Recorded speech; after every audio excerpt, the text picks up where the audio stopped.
السلام عليكم ورحمة الله وبركاته. إن شاء الله النهاردة كبسولة جديدة من كبسولات الجودة. الفيديوهين اللي فاتوا في كذا حد شافهم ورجع ليا بشوية أسئلة كده. أنا حابب إن أنا أكمل موضوع الكبسولة النهاردة عليهم كمان. هقول لكم الأسئلة وإن شاء الله هجاوب عليها في الكبسولة. أول سؤال: باشمهندس أنا رايح الشركة لسه جديد، ما أعرفش حاجة والله، يعني عايزين مني فورم ولوجات وأنا مش عارف أعمل لهم إيه. ده سؤال. السؤال التاني: باشمهندس هو انا الفورمه دي لازم تكون وورد ولا انا لازم اعملها اكسل، ولا امتى اعملها وورد ولا امتى اعملها اكسل؟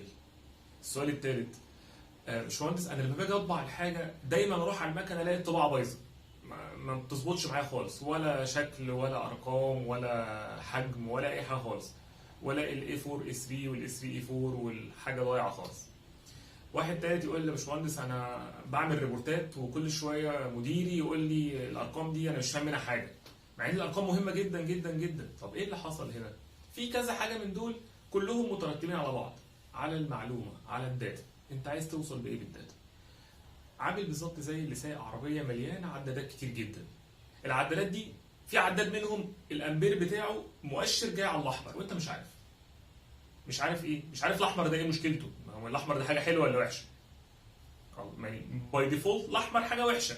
طب انا بقى ايه اللي يعرفني؟ لازم اكون عارف وظيفه العداد ده في شغلي عشان اعمل ايه. طيب نجاوب كده على الاسئله اللي اتسالت. اول حاجه خالص: رايح شركه جديده، مش عارف ايه هي الفورم اللي موجوده، مش عارف ايه اللوجات اللي موجوده.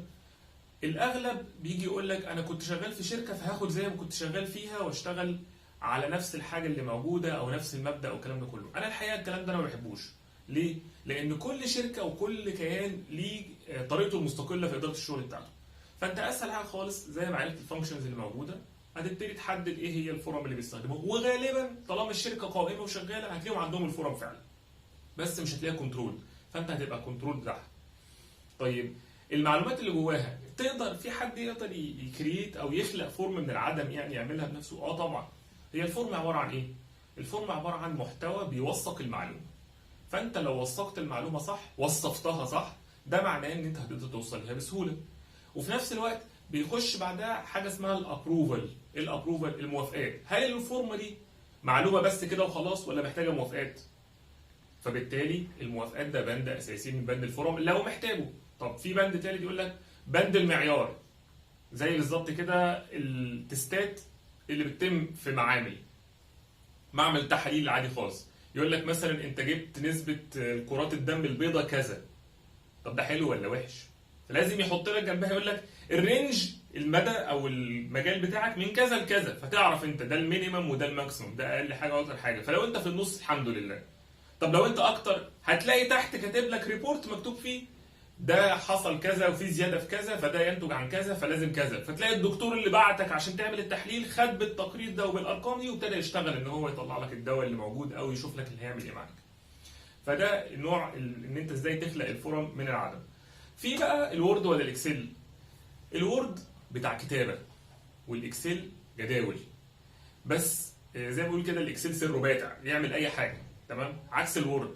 يعني الاكسل تقدر تشتغل عليه اي حاجه ليها علاقه بالتيبلز، ممكن تشتغل عليه كتابه عادي خالص، بس مش بيأدي الفانكشن بتاعته. كانك بالظبط يعني لابس جزمه كرة على بدله، مش هتيجي.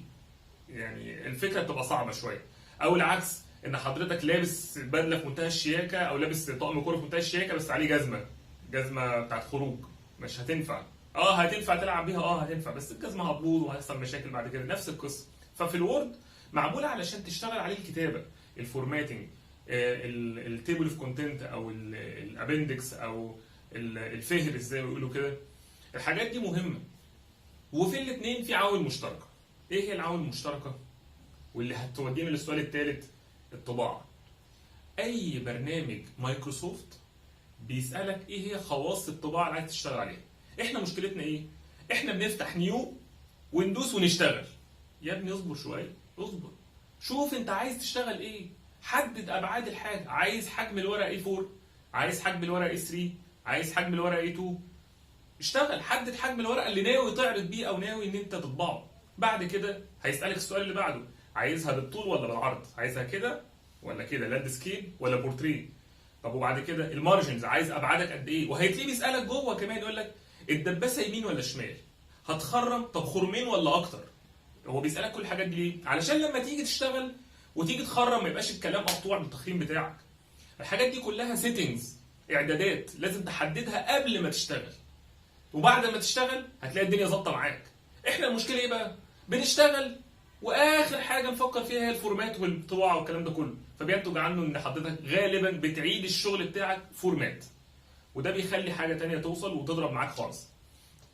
طيب انا بقى بعد ما خلصت كل الكلام ده كله، الريبورتات، الارقام، على حسب انت عايز تعرض لمين. يعني لو انت بتعرض للتوب مانجمنت مثلا، يبقى لازم تقول له الرقم، وبعد ما تقول له الرقم هو لازم يسالك علشان تكمل.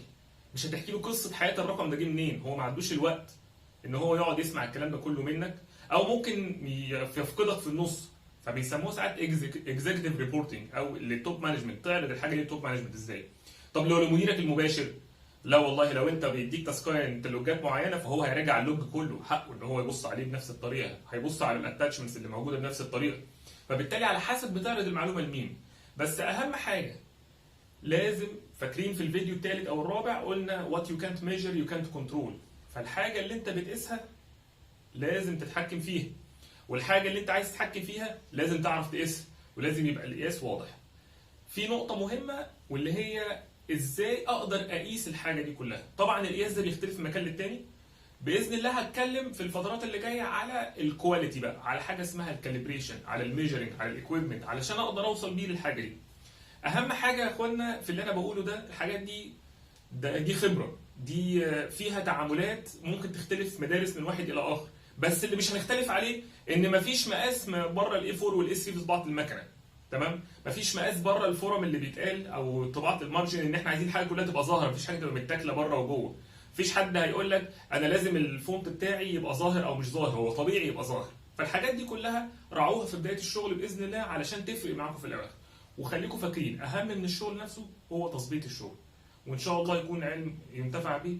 ومعادنا في كبسوله جديده باذن الله، وما تنسوش تعملوا شير وتعملوا سبسكرايب للقناه على اليوتيوب عشان يوصلكم الفيديوهات الجديده. والسلام عليكم ورحمه الله وبركاته.